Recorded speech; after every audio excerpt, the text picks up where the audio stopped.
likambo ya somo ya pasi pe mawa esalami bongo na Kisangani na quartier PK7 vers l'aéroport de Bangwaka yaya epai wapi toyebite eske ntaba abaluki mutu to mutu abaluki ntaba abomi bana mibale mokoka bato bafandi kaka na mbeto hôpital boye mutu abeti porte kota bakanisi lokola mutu ye kotala mwana lagi maladi batala boye ntaba koti asali nini abeti coup de tête na mbete hôpital mbala moko mwana lagi na mbete hôpital akufi deba na mibale bakufi mokoka na Kisangani nani abomi bango ezali ntaba to mutu abaluki ntaba to ntaba abaluki mutu suka nango babaki ntaba ekulusu solo ya pasi ezali lokola fiction mais solo ya solo esala bongo na Kisangani na quartier PK7 yango lisoto kosola lolo awa bisona bino.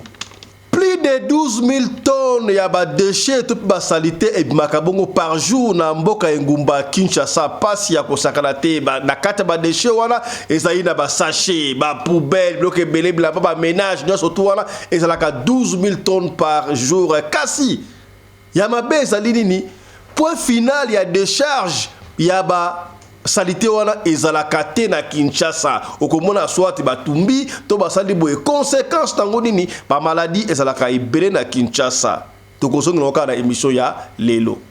Et là on se retrouve vers le pont Sendoué sous lequel coule la rivière Kalamou. Nous sommes pendant la saison sèche. Beaucoup de déchets se sont entassés sur cette rivière. Ils sont tellement compacts que je parie qu'on peut marcher dessus. Bambula tangwe banda batu baza baninga balala ati mama ekota kala bandaku batu bakufa.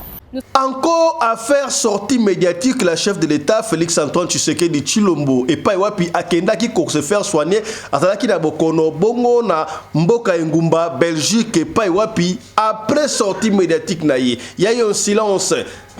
Avant sortie médiatique, il y a un silence. Le président Bungi pour Zalimba liboso abunga te ipare abunga ka déjà katomona ka été mbala o ya Bungi au lieu azonga mbala mona Kinshasa to ape misantoto président de la République aleka ki bongo na interview et pas ya confrère na biso pe ene Christian Lusakweno na confrère Musukuna ba mituna batuna ki mokonzi ya mboka c'est comme si zalaki na incompatibilité bana mboka baleli spécialement Jacques dans la lobby pona nini bolekisa kitata mokonzi ekolo mbangu ndengo wana na media ifalaki avanda apema soki nzoto komi kolongono akoye koleka me oyo sala mbongo ezali mabe ya kosakana te. Président Félix Tshisekedi. La question tuningai en tant qu'expert en communication, je pense que na misala écoute tout de suite na tuni na lobby ezali na intérêt nini ya kozwa papa tata mokonzi ekolo auti na mbete opération comme la télévision. Il fallait, à qui il fallait prouver que le chef de l'État va bien? À qui? C'est la question que je pose juste. Le rumeur. Non, mais est-ce que les rumeurs, ça vient tous les jours? Madame, on parle de la communication ici. La communication, en fait, elle est magique. Peut-être que les gens comprennent. Quand je dis magique, nous sommes un prof de communication et communication. Ou soit, on a très, très philosophique, spirituel, ou soit dans la carte de la science occulte. Je parle de la communication pure. C'était une très mauvaise stratégie de prendre quelqu'un comme un chef de l'État de notre pays dans la condition là, qu'on l'excelle dans les médias. Parce que, malheureusement, ceux qui présentent les applications avec les hommages les plus différents, excellence, monsieur le président Bic, si quelqu'un dans votre entourage vous dit c'était une sortie médiatique formidable, sur la capacité de être en bata, zipola mbata. C'était tellement nul et ça sautait et ça comme on appelle non noko azuba kisi batonga pour aloba.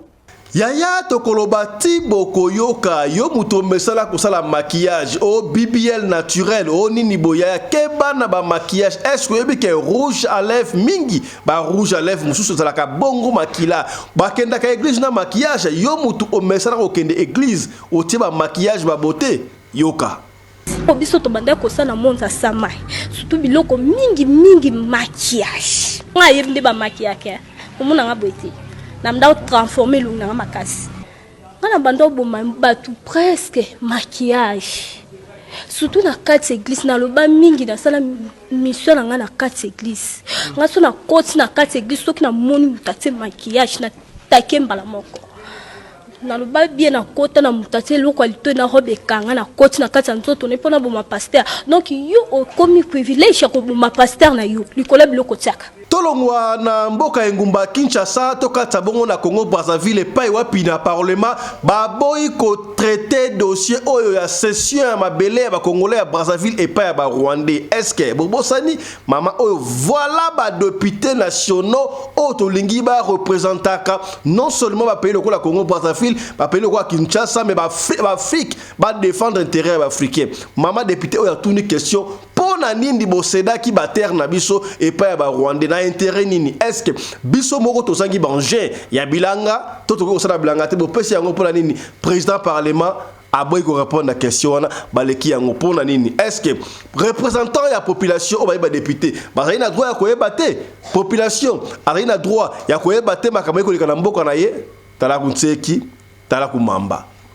Information, oui. Monsieur le Président, je m'étonne que la question ne soit pas inscrite au rôle d'aujourd'hui, alors que j'avais la certitude du premier secrétaire que la question avait été retenue depuis le 28 juin. Qu'est-ce qui se passe?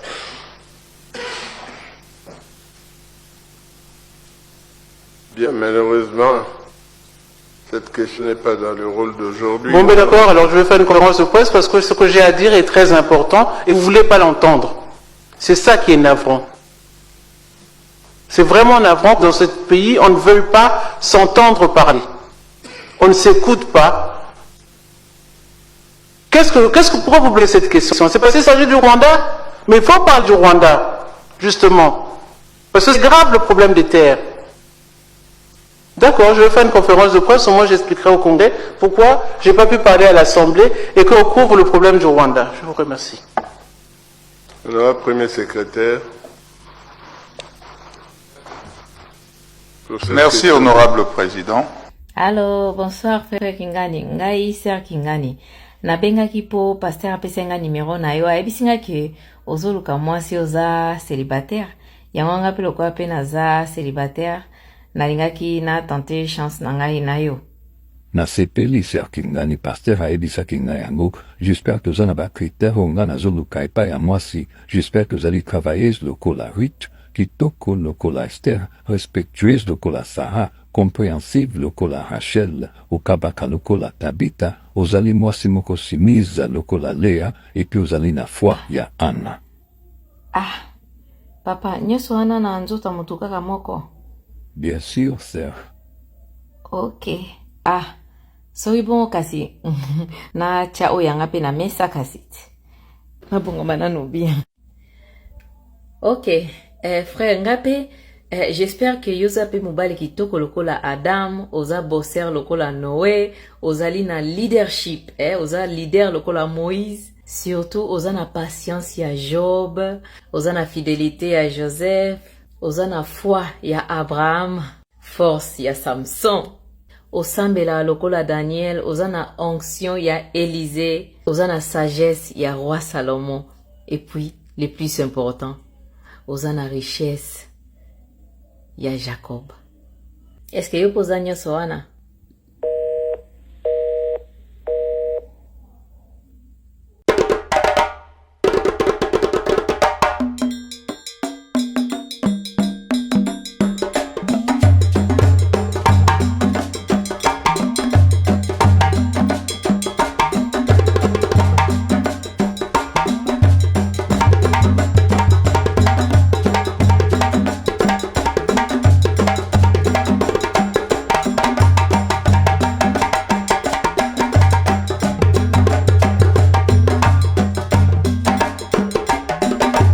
Mobali mbinga na mwina ngolo aboya hydroquinone.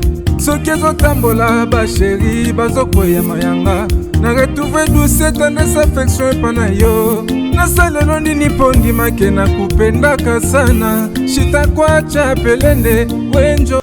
Mbote na bino bandeko balandi ya radio lokoye télévision bisika nyos tu bozwami merci na confiance pe fidélité bozali ko continuer ko pesa programme oyo radio lokole masolo epai wapi to kutanaka chaque fois pona ko solola makambo zali ko leka bongo na communauté na biso africaine en général mingi ya biso batu ya mangala comme on ngai fiston pelende tata ya Sedek. Nous rappelons toutefois chaque jour autre le bara awa la parole d'évangile, alléluia, amen. Non, et ça là, toujours à vidéo, na réseaux sociaux, na YouTube, na Facebook, to yen ango likola mesa to ramasser ango, to bandi ko traiter ango ensemble na bino, to sali commentaire na biso ça toujours réfléchir à haute voix et longo na bino.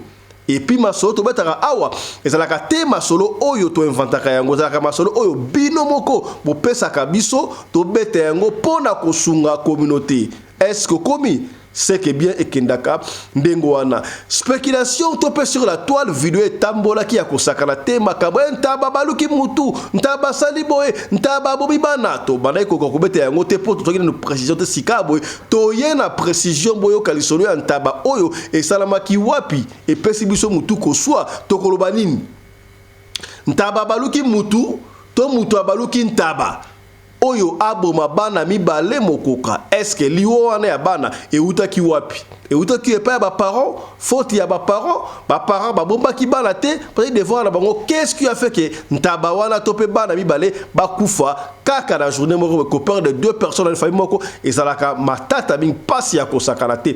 Yango to ko décortiquer to ko solo yango lelo biso na bino awa. Kasi obo mesano boyebi yango ya mboto ko makuna to sakayo sala baka moko mibale misatu ya liboso oyebi yango to senga kana yo soko sali abonné merci mingi. Kasi soki otala kabiso po bandeko ebele batala kabiso me basabona kate yaya atayo moko to zali na opération ya kokokisa 40 000 abonnés à Pambe et avec vous je confiance dans ça la confiance na bino papa il suffit kaka ya ko partager to za plus de 36 000 déjà soki 36 000 personnes mutu moko a partager atana 20 personnes à Pamba na 20 groupes imaginez-vous 40 000 c'est rien pour nous partager pour to lingi bande ko communauté oyo ekola ekoma munene. Pour rappelez-vous, oyo zalaka émission, il y a éveil, il y a conscience. Bande ko belé, bazali ko sungama au travers émission oyo. Bande ko belé, bazali ko zo ba solution au travers émission oyo. Le kola papa Alexis atala ko yango chaque fois yekuta yoka kakoyoka soka fayi na train azoko kene bongo musala atali ko yoka radio lokole ba mamba ebe na Canada avec papa Fisto nga soki na landi radio lokole te na yoka malamu te. Merci maman pour la reconnaissance. Nous sommes ensemble avec vous. Rappelez-vous radio lokole c'est la kaya biso mokote et c'est la kaya biso nyoso tout. Alors partagez na ba plateforme nyoso tout YouTube, Instagram, Facebook, TikTok na ba plateforme nyoso tout na ba groupe WhatsApp surtout panza yango peut-être di solo oyo yo espélicité to intéressé te mais tango yo ko partager yango et comme ndeko komoko songolo et ko sunga ndeko komoko songolo et sika moko pakala te voilà yabi balé toko lemba ko rappeler oti ya keba oyebite baka racheter le temps car les jours sont mauvais oyebite nani nde ko inayo yabaka anti-poison ezali yaya benga biso to tu en contact na bande ko anti-poison o se procurer na 2 graines na yo na 4 graines na yo na 6 graines na yo to pe 10 graines na yo yaya graine moko soko le yango eza na durée ya 6 mois na nzoto ata poison ngo ya ndenge nini yaya ekozwa yo te est-ce que komi to solika pembe de solika pembe. D'ailleurs, ba témoignage ezali légion boyoka ki yango boyoka. Est-ce qu'on doit continuer ya côté la ramino ba témoignage non anti-poison ba ya secret ata olé anti-poison ko yebisa mutu morote beaucoup dans des personnes quelque part yo ça bien blindé il pas ça bien blindé bokolo banate on a anti-poison système ya sia est-ce que komi o to ba quitter tolobi voilà.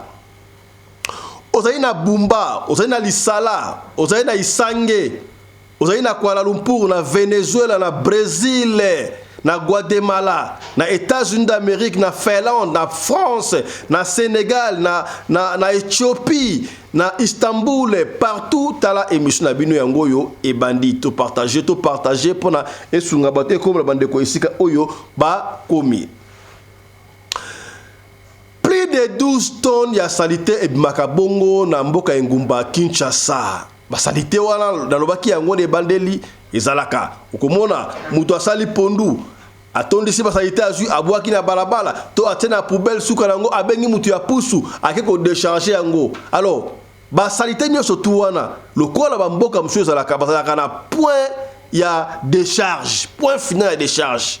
Mais na Congo, point final, il y a des charges et ça l'a caté, précisément la Kinshasa. Au Congo, muta poussa sur basalite ngwana ake abwa ki ngwa pi na mai peut-être to na suka veni to esika moko be songolo nini tumba yango to lakisa kibino commerce que na mumbele ba famille misusu ba kima mapangu na bango pona ekoma ezaki poubelle na suka veni ba bwa kiti ekoti na lupangu maladie batu ba kimi alors conséquence nango ezali nini bokomona o typhoïde si la raté typhoïde na Congo si la raté o maladie boye si la raté nini wana ba et point de décharge ezali te to yambaki ndeko na biso moko awa a expliquer que sont les bien fondés oyo ya poubelle comment est-ce que poubelle ko produire pour na mboka na biso comment est-ce que poubelle et ko pesa vie ceux qui besoin ya numéro ya ndeko wana boko benga biso ko chapna en contact na asunga mboka na biso école Congo parce que il est à vivre bongo pendant tamu ya sala ngona poto kaka na poubelle il est expert na poubelle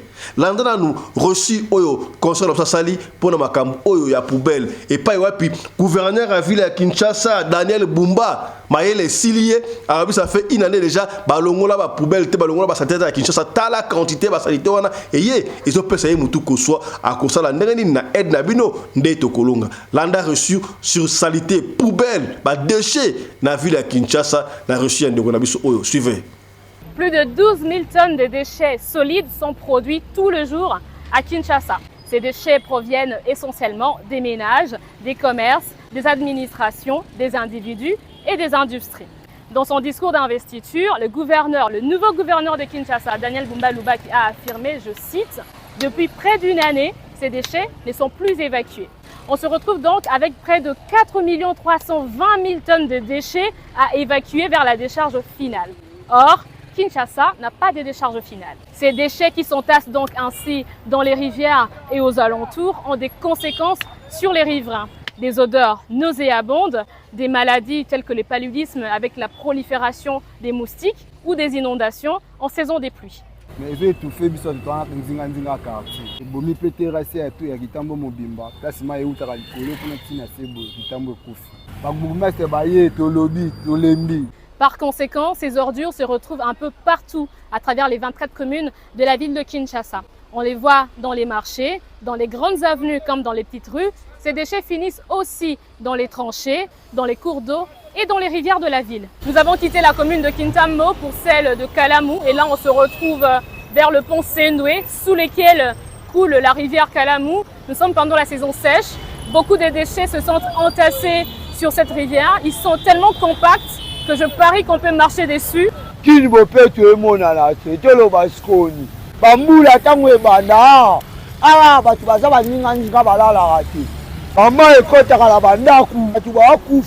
Nous sommes à présent dans la commune de Limete, première rue, et juste derrière moi, c'est la rivière Yolo, qui n'est pas épargnée par la pollution au point que ses eaux sont complètement devenues noires. Pour mettre fin à l'insalubrité à Kinshasa, le gouverneur Daniel Bumba Lubaki propose, pour la gestion des déchets, d'identifier et de créer des décharges communales. Il prévoit aussi la création des décharges finales dans les communes d'Nsele, Maluku, Mongafula et Ngaliema. Il a aussi déclaré vouloir accompagner tous les projets éligibles dans le domaine de traitement de déchets. Sortie médiatique et chef de l'État, tant que bongo ko se faire soigner na Belgique et pas wapi ndote zo ki mabokono muke et ningala ki muke kasi sortie médiatique wana ça fait couler beaucoup d'encre ndenge balobaka bongo na lopoto. Est-ce que esengela ki na mokonzi ya mboka kaka aloba po ba bomona ki azali vivant po ba bomona ki azali mokonzi mboka abungi ake wapi oh est-ce que ça imba liboso mokonzi mboka abunga ata mokonzi mboka abungi takoyi pona ko bongisa ekolo kasi mbala l'équipe to mona ki abunga ki aloba kite azonga ki pona nini mbala oyo mokonzi mboka na bokono alobi mso bien sila ki déjà malamu ba mso alobi sila ki malamu te aleka na media pona koloba d'ailleurs na ba émission l'équipe mona comment est-ce que maître Jean-Pierre aloba ki il fallait qu'il comporte kutu plainte contre conseiller en communication en chef de l'État. Il n'a pas fallu chef de l'État à l'Oba Ndengwana. Est-ce qu'il y a sous anesthésie?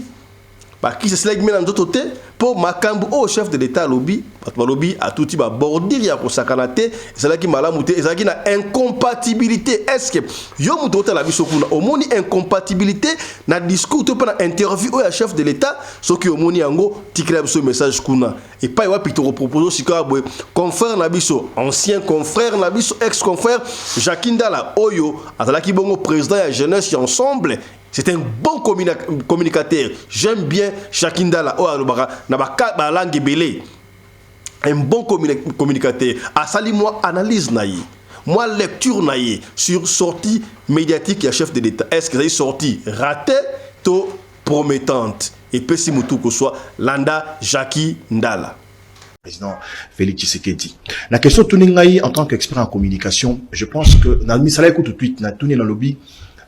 Ils ont un intérêt nini ya kozwa papa tata mkonje ko auti na mbet opération comme la télévision.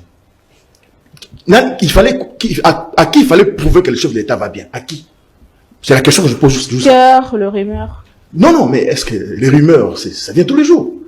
Madame, on parle de la communication ici. La communication, au fait, elle est magique. Peut-être que les gens comprennent. Quand je dis magique, nous sommes un prof de communication à communication. Ou soit aux très très philosophique, spirituel, ou soit aux la carte à science occulte. Je parle de la communication pure. C'était une très mauvaise stratégie de prendre quelqu'un comme un chef de l'État de notre pays dans la condition là, qu'on l'excelle dans les médias. Parce que malheureusement, ceux qui présentent avec les hommages les plus différents, excellence, monsieur le président Lébic, si quelqu'un dans votre entourage vous dit c'était une sortie médiatique formidable, c'était tellement nul et ça sautait et ça comme on appelle pour Aloba. Pire encore, j'ai vu quelqu'un dans mon il était à solo dans mon soit na états simi pour côté place azalaki sokoza kubela batika président Tshisekedi apema botika e apema laissez-le se reposer o ezanzoto ce qui est lembi ce qui est boyi to mutu ata balobi ka kufi onga na moni Tshisekedi bakundi na Belgique na cercueil ce baza vivant tant pour récupérer aroya akolobato kai. C'était une très très mauvaise stratégie. J'ai dit une très mauvaise stratégie. S'il y a des gens, des conseillers de Tshisekedi, on va conseiller qui a ça l'interview, si celui qui s'était entêté, en tout cas prochainement, ça va le sauter. Même aller au deuil. Papa, maman, je sais pas, comment, hernie discale, dans la opération, c'est une opération tellement délicate, ceux qui osent un médecin, même les meilleurs médecins, ceux qui vont rater l'eau, au Koufi Okei, ba fongoli au Congo, ba zu ba disque na to ba bongi so nuni bay fanda nanu, fanda la nanu, ça la kiné calmement. Et nous disons ces choses parce que nous l'aimons. Nous l'aimons au-delà du discours, au-delà de ce que nous sommes contre sa politique. Regardez la prise de parole là. Tout à l'heure. Et puis, je ne sais pas si cette émission était en direct. Yo lobby tout à l'heure au lobby, tata mon congé quand le lobby qui il faut mater ça comme un pouvoir d'achat. Non, il n'a pas dit ça. Abi, parmi ma prérogative il faut pouvoir d'achat qui dit ça. Et ça, lapsus. Aucun, si c'était en direct, aucun journaliste n'a sursauté. Que ce soit Francis Lusako. Et qui c'est Francis Christian Lusako, non? Ou que ce soit l'autre. Personne n'a sursauté pour dire non. Excellence, comment vous pouvez dire ça? Il a dit, c'est sorti de sa bouche. Azala a coquille sa pouvoir d'achat. Non, la tel pouvoir d'achat dans le dictionnaire, parce qu'on fait un débat pour rien. Le chef était à côté de la plaque. Quand il dit AFC c'est Kabila, ça va, c'est Kabila, n'est-ce pas? M23 c'est Kagame, d'accord? Et Force du Progrès c'est qui? On doit se poser des questions concrètement. Mobondo ici, c'est qui? Madame, c'est un chef d'État. Dans la période où il faut qu'il y ait un bok. Nous, on n'est pas agressé, on est occupé. Le Congo a perdu une partie de son territoire. Et le gars qui prend la parole, c'est le président, le garant du bon fonctionnement. C'est lui qui est censé nous sécuriser, nous rassurer dans la paix, dans la tranquillité. Il prend la parole pour se créer encore des conflits en cette période-là. Il est déjà en conflit avec son ancien frère Kagame. Il est en conflit avec son ancien frère Kagame. Pourquoi il veut créer un conflit persistant avec son ancien mentor, celui où il a pouvoir, apaiser le pouvoir, Joseph Kabila? Pourquoi? Mais Joseph n'est pas mentor de Tshisekedi, Jackie. Donc quand vous parlez, je n'ai pas pris la parole par respect pour vous. Moi aussi, je vous respecte. Allez-y. Moi, j'aime bien être cohérent dans ce que je dis. Parce que donc, il ne peut pas en ce moment traiter Katumbi de ce qu'il a dit, dire à Fayulu de ce qu'il a dit. Mais ce que Fayulu a dit, n'est-ce pas ce que lui avait dit quand Kabila avait triché en 2011? Ce que Fayulu disait là, ce n'est pas ce que lui et son père, son âme, avait dit. Makambo, élection 2018. Est-ce qu'on a remonté pour la ligne? Bon, yé, dans papa naïe. Là, ça a été ma kimia. Ma boyaka élection il y a 2011. Mais elle côté l'élection, a bien président, à partir qu'il y a régime, on a système, moi. Donc, moi, je pense que les lots, le président Félix Tshisekedi, avec les hommages les plus différents, il faut aux ala élégant, aux ala courtois, aux ala conciliant. Mama, Nanga Naomi, Bandeko Balandi. Congo, eza na position, ya mabe makasi. Ce pays, ça ne va pas. C'est lui. Tolongwa na mboka engumba Kinshasa to katsa bongo na Congo Brazzaville pa wapi na parlement la bango kuna da ki mbutu ya kosakana te. Voilà ba député oyo to ça la bango besoin na Congo Brazzaville comme étant na Congo Kinshasa batu oyo bazali ko bundela peuple na ndenge ya solo mama oyo député longoni pa na yo mama oyo atuni batu ya gouvernement mais bino bozui mabele ya Congo Brazzaville, bo pesi yango epa ya ba Rwandais. Est-ce que bo yebi ruse oyo ba Rwandais basala karango? En d'autres termes, elle a voulu dire est-ce que bo somona te makam o ba Rwandais ba osala pas ba voisin na biso Congo démocratique? Pourquoi bo kozwa mabele bo pesa ba Congolais? Bo pesa ba Rwandais peut-être pardon pour avoir cultiver na mabele oyo ya biso. Est-ce que ba Congolais à Brazzaville bazangi ba tracteur bazangi ba agriculteur bazangi ba to ba élevage to agriculture pour na mboka na bango ba Rwandais ba cultiver na mboka na biso pour na eke na mboka na bango. Est-ce que bon monde que il y a quelque chose qui est caché na katikuna? Alors président assemblée alingi a dévié question mama wana zongisi na nzela mais biso so ba représenter à peuple toko tuno wana autant de fois parce que peuple alingi ayeba. N'oubliez pas alors oui président Sassou Nguesso Bayamba qui est le roi na parlement, il y a Kigali.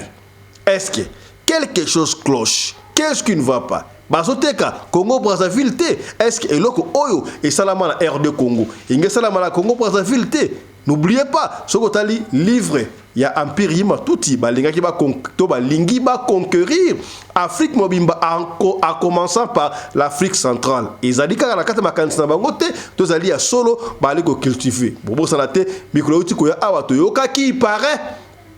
Tout le monde a qui n'a pas image, bah tout le monde a qui n'a pas Congo, bah tout le monde a qui Kisangani, Nzoka Zaki na Congo Brazzaville, tout y est bipété, et c'est confirmé, et pas y bah Tumbaki Zamba na ba Congolais Moutsunakati, et c'est qui na Brazzaville, tout à qui wap, il paraît.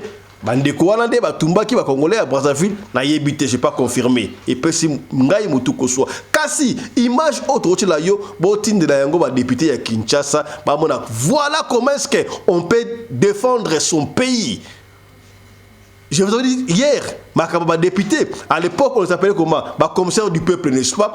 Seria, Vundwa ou Tepe Mako, seria Kamanda, seria professeur Pinga Kassene, maman Pinga Kassene, je vous salue en passant en Afrique du Sud, Awa. Voilà, quand député était encore député, quand commissaire du peuple était encore commissaire du peuple, mais les loyaux.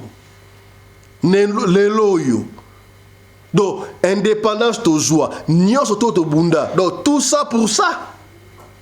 Ba député, ba sénateur, tout ça. Pour ça.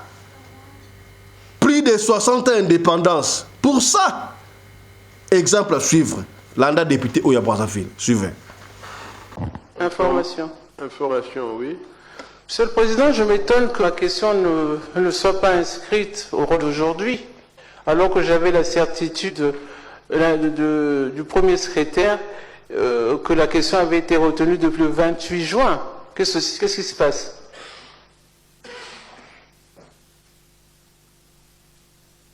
Bien, malheureusement, cette question n'est pas dans le rôle d'aujourd'hui. Bon, mais d'accord, alors je vais faire une conférence de presse parce que ce que j'ai à dire est très important et vous ne voulez pas l'entendre.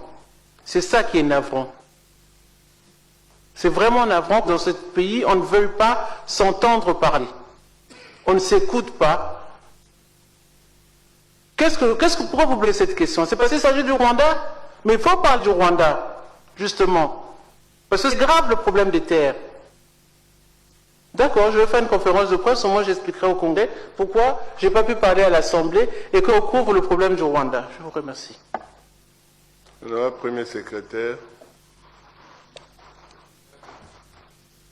Merci, honorable Président.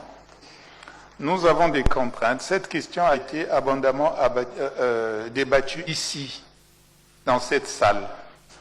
Et comme nous avons à la fois les limites du temps, et nous pensons que la question a été abondamment traitée ici, d'autres collègues ont posé des questions, nous avons la mission, en tenant compte du temps, d'harmoniser.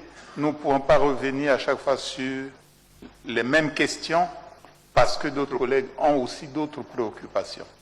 Cette question a été posée plusieurs fois ici. Le Premier ministre est intervenu plus d'une fois et a donné des réponses. Et puisque nous avons la mission de faire que d'autres questions arrivent également, on ne va pas à chaque séance revenir sur la même question. C'est la réponse simple. Merci. Question. Si je repose la question, parce qu'il n'y a pas les réponses à cette question, on élude. On élude. Qu'est-ce que vous voulez nous cacher? Tout ça, ça veut dire qu'il y a quelque chose de... Il y a une anguille sous roche pour le problème du Rwanda. Mais c'est un problème sérieux pour le pays. Même si on devait poser la question 10 fois, il faut s'écouter. Ne faites pas comme si vous avez réponse à tout, ou si ce pays vous appartenait à vous tout seul. Il s'agit des terres. Et il s'agit du Rwanda. On sait ce que c'est que le Rwanda. D'habitude, il y a 19 intervenants ici quand on fait les questions orales. Il y a 22 questions ici quand on fait les... Pourquoi aujourd'hui, tout d'un coup, il y en a trop? Pourquoi vous avez peur de ma question? Pourquoi vous avez peur de cette question? Si on n'a pas trouvé réponse aux questions, il faut écouter les autres, les députés poser les questions. Je ne parle pas à mon nom, je parle au nom de gens qui m'ont envoyé ici, aux populations qui m'interpellent sur ce sujet. C'est allons seulement. On ne peut pas faire allons seulement avec les terres. Monsieur le Président, je vous demande de prendre en compte ma question parce qu'elle est d'importance. Et je sais que la question a circulé, je sais que même le Premier ministre est au courant de questions que j'ai posées. Donc il est prêt, il parle de ce problème depuis 3-4 mois, donc il n'a pas besoin de temps pour se préparer. Les réponses, si elles sont évidentes, il les énoncera clairement. Donc laissez-moi poser ma question. Il y a 9 intervenants. Non mais on n'a rien à cacher. Ah bah si. Sur cette question, mais si. Le Premier ministre a abondamment parlé. Il a même sous-traité la communication au Rwandais maintenant. C'est l'ambassadeur du Rwanda qui nous insulte, c'est le ministre rwandais qui vient maintenant éduquer les Congolais. Vous trouvez ça normal? Vous irez faire la même chose au Rwanda? Parce que le vrai problème, c'est qu'il y a un discours sur les terres à Brazzaville et il y a un discours sur les terres au Rwanda. Qui ment? C'est ça le vrai problème. Qui ment? S'il y a un problème, réglons-le. Si nous devons de l'argent au Rwanda, eh bien, remboursez-le. En ce moment, nous avons des problèmes. Mais donnons-leur un peu de pétrole. Mais surtout, ne donnons pas nos terres. Ces terres sont compromises. Vous suivez les propos des Rwandais. L'ambassadeur lui-même parle d'acquisition de terres. Le 21 juillet 2021. Il parlait d'acquisition sur leur site. J'ai les papiers. La télévision rwandaise parle de 980 km² de terre reçue du Congo. Et quand on est au Congo, on nous parle de cession de terre, autorisation express d'occuper et bon aphytéotique. Mais qui dit la vérité là-dedans? Mettons le poisson sur la table et cherchons les arrêts pour sortir ce qui est dangereux pour notre pays. Pourquoi vous ne voulez pas le faire? La vérité est toute simple, on a cédé des terres à personne. Mais c'est vous qui le dites. C'est pas ce que dit le Rwanda.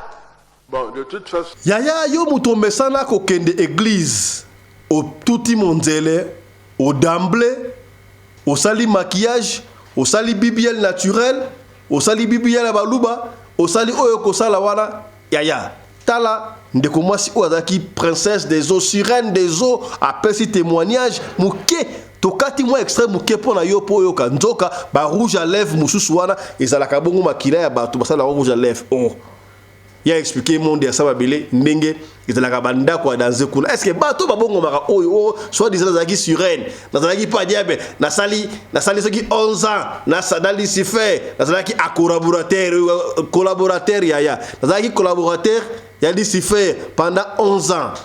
Est-ce que babongo naka ya solo soki babongo naka nana délivra yo nana délivra kabino toyokaka masolo mon père ya maloba abongwani mais azongaki lisusu.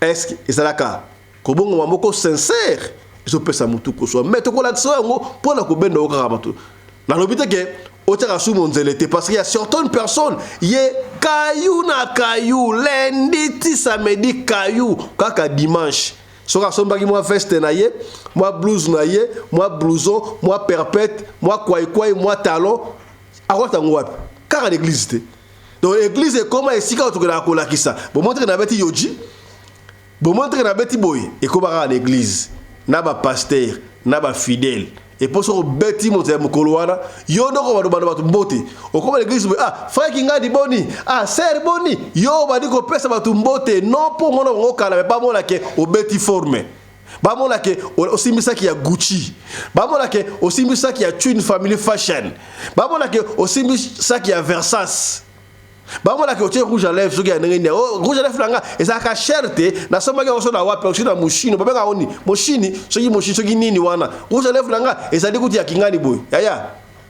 landa na beta tolo mingi na maquillage poani na sala eloko wana mingi na sala la pe Jezabel mingi biloko ya maquillage ba ornement na monzwa na wuti na monza samai na yebi nzamba talaka libanda talaka pe kati biso to banda ko sana monza samai surtout biloko mingi maquillage nga yebi nde ba maquillage omona nga boite na mda transformer lu na makasi ngana banda oboma batu presque maquillage surtout na kati église na loba mingi na sala mission na nga na kati église nga so na koti na kati église soki na moni mutate maquillage na takemba la moko na loba bien na kota na mutate loko alito na robe kanga na koti na kati nzoto ne pona boma pasteur donc yo o komi privilège ko boma pasteur na yo likola biloko tiaka je lève za makila na bisa bino ba crayon ba putulu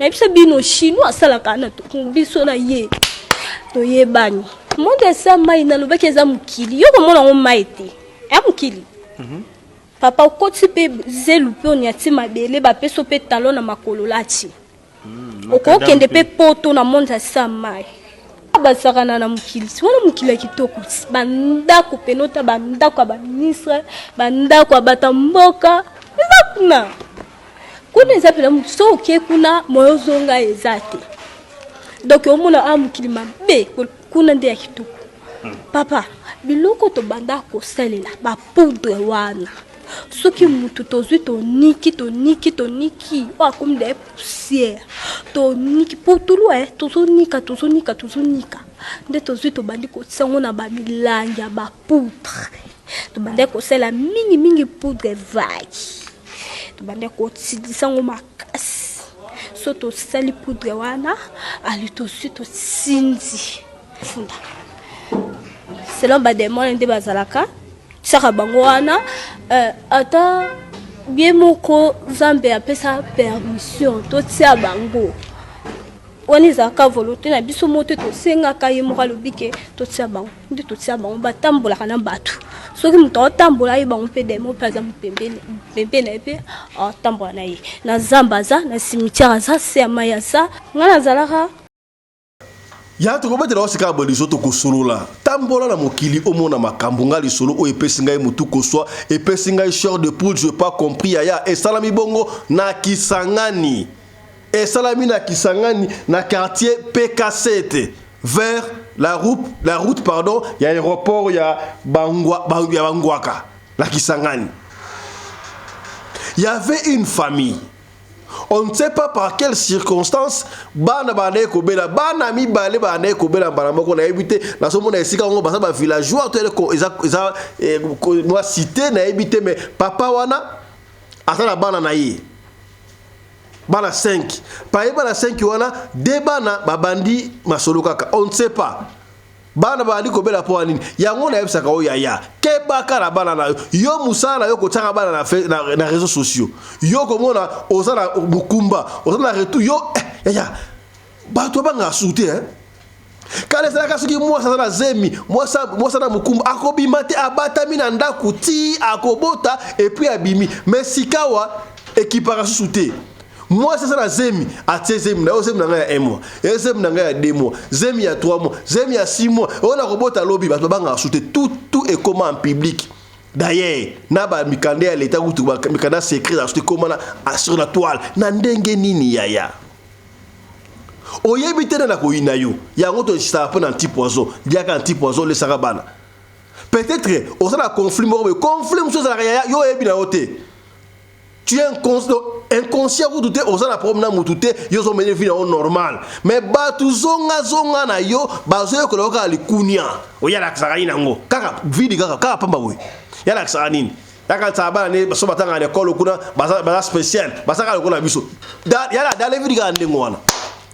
Il y a certaines personnes qui sont des fils du diable yeso ko atongité yeso ko temuté mali kundute à cause de la malamute yaya. À niveau ya Kisangani, on ne sait pas. Bon, pour ndako yango pe, tout le monde yango ezaka maman mais on suppose que papa wana ba côté là qui est fiti pamba kaka boye, on ne sait pas. Est-ce que mutu ya famille ya papa wana alingai ko legisa moi la papa wana to ndengeni soko lekisa na moyen nini? On ne sait pas par quel moyen oyo bana wana babandaka maladie. Papa kena ba à l'hôpital. Yango mwana bana boni bana babela so mwana beli d'ailleurs mwana bana balinga ko sakala to turbulence bana ya moins de 10 ans d'autres à moins de 12 ans moins de 15 ans on a tika boy tika le wala seba tika téléphone moi ça sera na ambiance sa famille ça moi ambiance pour moi so ko ça mbulu ndengo c'est qu'il est en bonne santé so ki moi la muki a osakana te a ota des autres ndanda goûter a parce que ça dit ça qui ça moi normal maladie tout n'est qu'est-ce qui ne va pas na prière na losambo.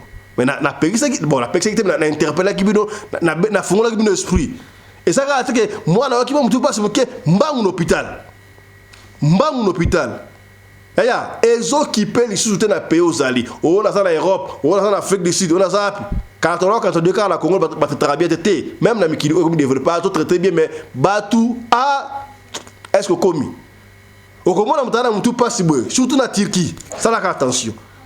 Na Turquie, ce qu'on a na Turquie, d'ailleurs, comment partout wana. Avant de traiter, il faut ça un examen, il y a 4 lettres. Est-ce que combien? Ce que c'est l'examen wana na Turquie, ce qui va kangio comme ça la maladie wana. Tout malamoro tonga. Parce que là na yo. Donc en Turquie, non seulement Turquie, beaucoup na hôpital pas battre pour ma côté. Le coup la côte d'Afrique du Sud, je crois, tout ça Kamoko boyaya. Ndeko ba niveau très gentil. Akenda ki hôpital asaki na malaise yaya ba kisi ba pesi ba kisi ba kisi malade ozobela ba pesi ba kisi moko ba compliqué abima ki hôpital ay ko zonga heureusement non ba nini malheureusement bon heureusement mais malheureusement na ndenga nini heureusement parce que à côté na docteur mo ya congolais papa on s'en a biso voilà nini na so ka ba kisi ça le oh papa ba kisi la sanga ba kisi wana. Papa wana ya Congo la ba kisi pas docteur so congolais. Papa wana docteur atali boy oh mais ba pesio ba kisi pour na nini? Oh ba pesio ba kisi ya bato maboma. Ah ta la décret. Beaucoup ça ça qui erreur. To bato ninga ba éliminer ka bato ndengo wana. Papa ba kisi ba pesio ba kisi bato maboma. et comment il trop tard ah mais là qui derrière lenga osakarate quand ba koto ba internet mais simba gite ti papa wana akufi ba kunda qui est dans Johannesburg on vous interpelle ba malade miki wana ko kenda rapport hôpital te ya moko ba tu belé ba kenda hôpital pour la maladie oyo il faut ça dans ndako wana c'est bokomi maladie wana il faut ça dans ndako dès ça mobimba wana ba salaka na ngote mais ba injecta ba ngo yango et ba kufa o ba zaka tetu soki pe zaki ya solo soki pe ya lokuta o ba zwa ngo ba bika kaka na ndako système ba vunga kaka vunga na be eucalyptus ba bika papa ya miki wana o trata ngo na ndako pe c'est comme grave on ne sait pas quelle gravité et comment il va ba mbalo wana ba kena ba na l'hôpital to ba kena ba ngo hôpital ba lobi na 14h mwana moko akufi wana ntabayaki na nute mwana kufi mwana kufi boye ba système kuna pa soki mwana kufi bazoka mwana bayene na ndako wana bakamwa kaleta na Kinshasa bokena mu hôpital kuna muta kufi muta kufi ba tala morgue tete na kala sikote c'est là on ba na miki mukileta bien o bana sabi sono o ko na ta opinion ya kunde bembe o zanga ba fula wana ya muni ya noir blanc na makwa mo o ko mona kunde bembe te ah biso zanga bien sérieux wana ba na ko fa benete boko voir la quartier pendant boko ada 2 ans mutakufa raté soko bola ka note be moi za kura na quartier kinga na fere kingani boko ko tala bote azabo na quartier te peta akufa soko na njiri soki wapa ngwana esika ko la la ezate ba ko le la awa wala bino ba la quartier boko mona kunde bembete so kunde bembezo ya boki boko tuna ndako bo mona yango te bo mona yango te vieza kana no bien ah sérieux wana kitoko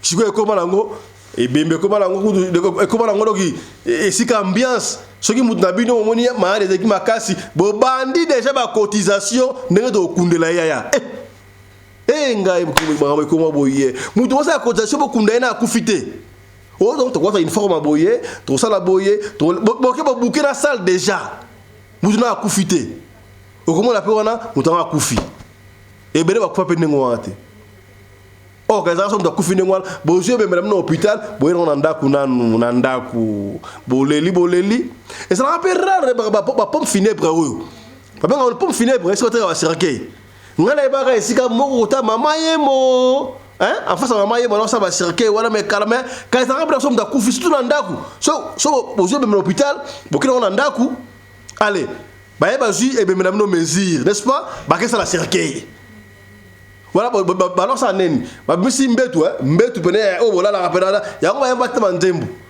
soma mbeto ekitoko mokola bembe na okasoni nzembo asu nini maya ebemelo ekokasoni boye kisasa ne makambo mokili mwa makambo ebele nabosa nzembo yango somba mbeto ya kitoko yango lisola mbeto oyo esekisinga na yaya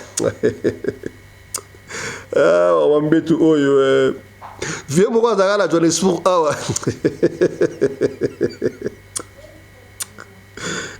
yaya vieux eza mystique vieux wana bana ya mboka afrique isi azalaka na mbetu wana ebota bana ndenge osaka te oni mbetu azalaka so otelemisa yango boye etelemi sikoyo yai mbetu ndeso asi mbetu na ye boye omona mbetu egumbami de parti lokola pousse mbetu est-ce que komi bon c'est bon bref mwana moko tanga kufi na 14h bazwi ebembe ya mwana baye nango na ndako koto baolela mais koto kuna pe hôpital mama tikai po ba Congo garde malade atala ba Kisangani wa garde malade mama tikala mwana mo hôpital na ma petite sœur na moi 2-3 personnes koto baolela ebembe mo na ndako kuna koto yo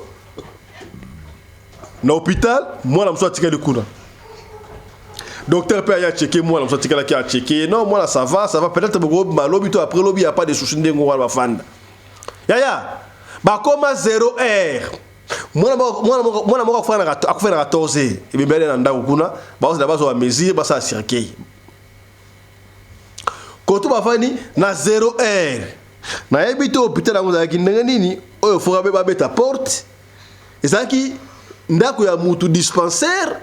ba chambre de combat et combat hôpital na éviter so ya ndenge nini photo ba chete ba on la porte ko oh ya ba kati lokola munganga aye kotala mwana to infirmier pe kisi ba kati lokola peut-être papa na bango aye na butu wana pas de souci non encore fongola kota ba monika bu porte fungwami mutu akoti mutu bato mokili makambo mingi nga na lelia o mama hey ya soki mwana na wasa na hôpital mobile na wasa na hôpital mwasi na wasa na hôpital papa do ndeko na yo famille na yo relatif il faut sambelaka hôpital ata dispensaire ata wapi eza esika malamu te bato babika kala bakisi te d'ailleurs ba témoignage za légion frère Johnny aloba yango awa maman Mado aloba yango awa ndenga sekoro ba loba soki prière te mawatro ba tout musu ba kufa à l'hôpital wana et c'est là que ba démo ya famille ba yokali na ba docteur soki docteur pas cho a livrer yo yango wana lo sambo futa ya lo sambo epola kate o biso am sus oyo soki prière te ndebo mona so la télévision boité ya chaka ba bolongo na moi na sana hôpital moi ça na hôpital mo ba na hôpital ya sambelaka moi na sa malade ya tana ndako kisi opesa ko sambela pe na kolika ke soki maman avec l'esprit de prière et fata pene ya solo ah moi na lingo bika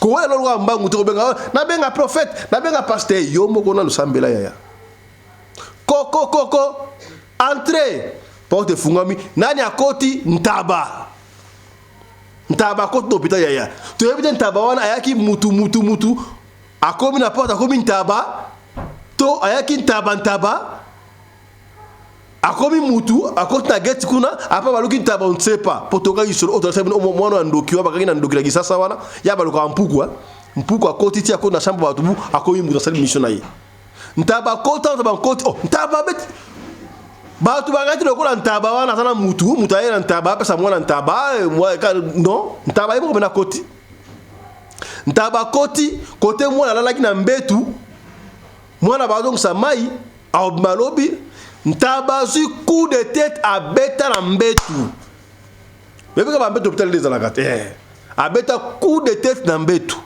tanga beta coup de tête na mbetu wana mwana abandi ba agitation na éviter coup de tête wana abeta ki mwana na ndenge esprit abeta mwana coup de tête ba boni ka beti mbetu tala kuntseki tala kumama tangu coup de tête beta ni wana ale agitation mwana sa nini mwana kufi nini boye taba bimi ale taba tuila muisi ya sasa na éviter ko taba bima abaluaki akoma azonga ki mutu to akimaki ntaba bato bali kolela wana we firme tali boye mwana akufi docteur mwana akufi nini abintaba koti awa babeti porte quand ko la docteur to infirmier to ka intaba koti bana bebo akota coup de tête be mwana akufa babali kolela wana babege mwana usa akufie et usi bango ti wana ba 0 RT ba 6h 5h moko ba 6h ba okenda ku ndeta leba na mike ba suka ibembe na bango ti ba ndi kokende ya ba okende boye ba comme na porte ya lupangu bon en fait ça porte ça comme na pango ya kisanga ya ba kini za rapete ba clôturate mais même oyebi ke limite ya ba fulani oyo ya ba mbweni oyo ya ba kingani oyebi mamoko ba zo kota boye na lupangu ya o bata la sima boye ntaba wana kimaki asala bango mayele ntaba pas oya na ebite ba to mona mutu bango ba mona ntaba to ndenge men ntaba yaya ba koti na ndaku boye ntaba pa koti na ndaku ba ju mwana balalisi mwana moko tango ba batinde so video bana kaza o de bana balali na mbetu ba kufi boye na bagi na kobete yango na nuti bo pesa so version originale et salami wapi ba ndenga ebele ba si ba beta ki ta ntaba sadi bote biso afato beta li soto ninga kozwa histoire na source to yeba yango vidéo bale ko mona wana etamba sur la toile bana mbay baladi na et to koto mousse bango wana bana ngwana ta ba che bango wana wana ebembe mo déjà wana ba ça ba Messi ba ki ça cercueil o ba dalisi wana ntaba ye lisusu wana atobeta ba musu wana ba coup de tête na ebita lingi a cheveux to ngeni bile boyebi pe atana Kinshasa atana intérieur ba tu ba yanki basanga apeti boni boyeko après tu yo ntaba ti boni boyeko soki baluki mutu baluki ntaba etala biso ta ale niembe sidi po matanga zaidi déjà wana batu zaidi déjà wana matanga zantaba mutu ale niembes ya kebo kadinga taba niembes ya yo kana noa ya kana singa diale balingi taba singa rappelenga sur solo ya salama na njili ezakani mbwa pitbull alera mona bebe wana ba yanki bakanga mbwa wana pitbull babaraye baliaye bayanke ba tabana niembes bakange singa biyo kana noa yo bomi debanda do seke za yo mdo andoki comment on t'a obeta porte kokoko moi ni bosa kufoki to kaza lokoza liwa normal ya imbala kufusubu eza yo taba obeti coup de moi kufi jamais yo sa ntaba ya nani kolon taba ayebanite ale niembes ba une taba ganga be bete yoza mutu ya ale niembes bakangi singa ale bakaine kulusu ba pendre ntaba wana ya ngomoni image moyo tambula kuna on taba ba pendre ntaba ba pendre ntaba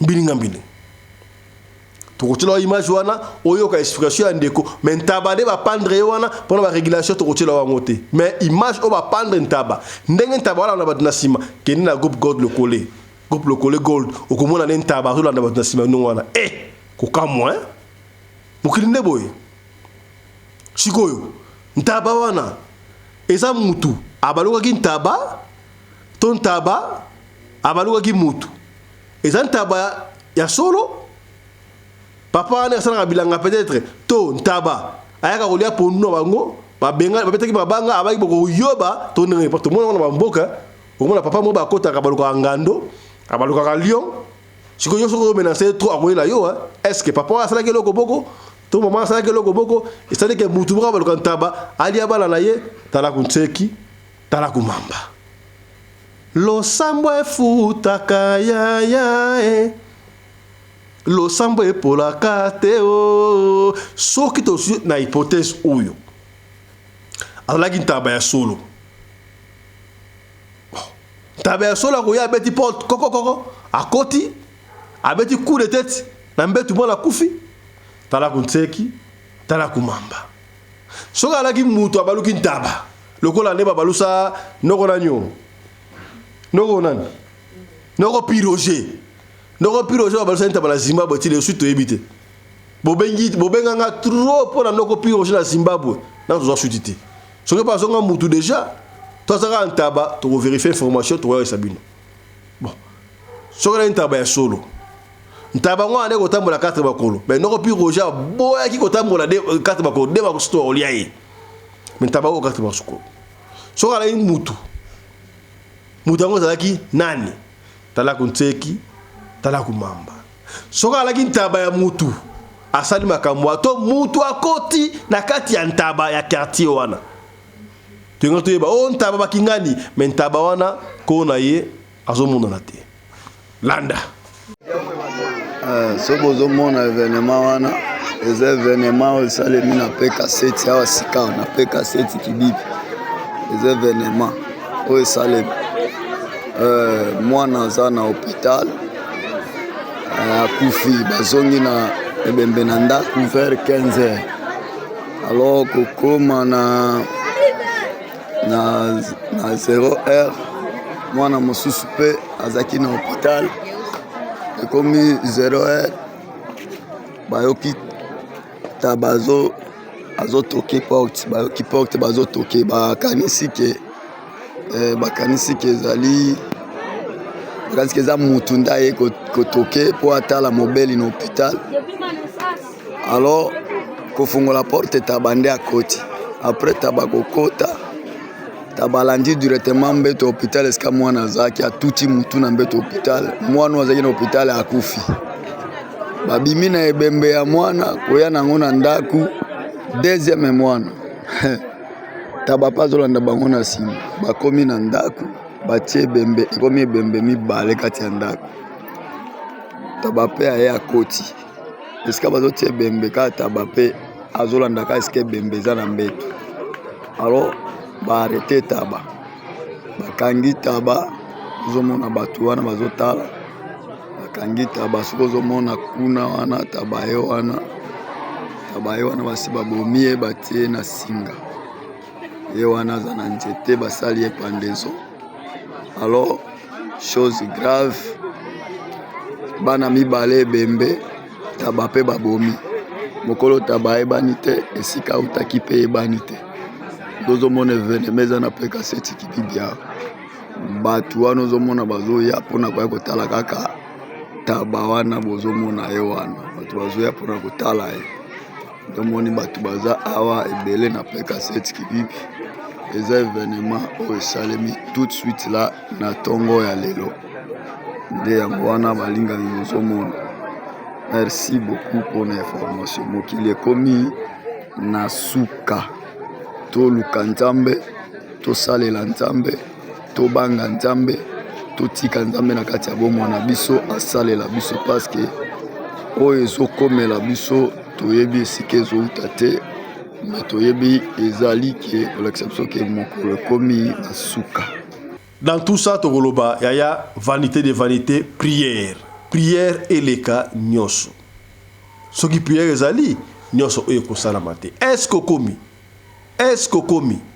To suki awa pona tongo ya lelo, suivez-nous na émission ekoya tokobeta basolo ya somo so ya kafu yaya. Mais pasteur Marcelo babuso alobi akomi liboma. Babuso abi abeli. Po côté ya na komi kaka Maman Blanche. Est-ce que Maman Blanche azobimela Pasteur Marcelo na cher? Est-ce que Pasteur Marcelo alingi abala talaku tseki talaku mamba? Ne manquez pas émission autour ça l'après-midi. Yom tout la biso soko sala isola ko pesa benga biso pesa di sona yo. Soko pesa di sona yo to beti yango na note zala kimia. Tango ena li solo na yo ya yana zoko insister. Soki to beti yango déjà et continue en ligne. Pona kolongola émission ezalaka moins cherté. To longola yango be pa mbate. À moins que avant yango oye na wote. Yango mon so mutane émission li solo avant to beta toujours moi quelques temps, moi quelques jours pour qu'on puisse avoir chance. Est-ce que komi Marcelo to beta ka ezo sunga batu belé. Ezo sunga batu belé, rappelez-vous tu as rapport à ko bebi sa réputation ba famille te, pour ko bebi sa réputation ba te, pour ko sunga ga isika ndiko kwa ki yo okoyate. Voilà so Marcelo to beta pour ko sunga communauté na biso. Allez, portez-vous bien, santé de fer à tous. Chap chap. Et tchara.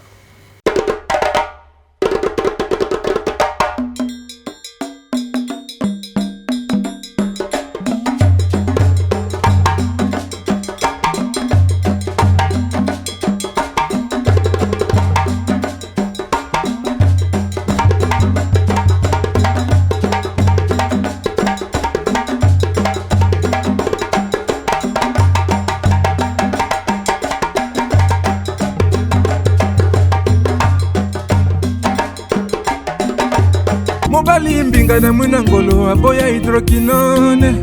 Soki ezotambola basheri bazokoya mayanga. Na retrouve douce tendresse affection epana yo. Nasalelo nini po ndimake na kupendaka sana. Shita kwacha pelende wenjo.